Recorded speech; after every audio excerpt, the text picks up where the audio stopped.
New within the past hour or so, a Leon County Circuit judge just ruled that Republican gubernatorial candidate James Fishback can remain on the ballot.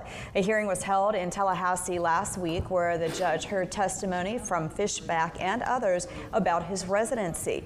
Fellow Republican candidate Jay Collins had sued to have Fishback thrown off the ballot, claiming he didn't live in Florida for the 7 consecutive years needed to be eligible to run for governor.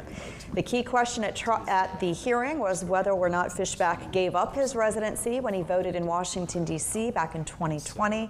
The judge sided with Fishback. For now, pending an appeal, he'll remain on the ballot.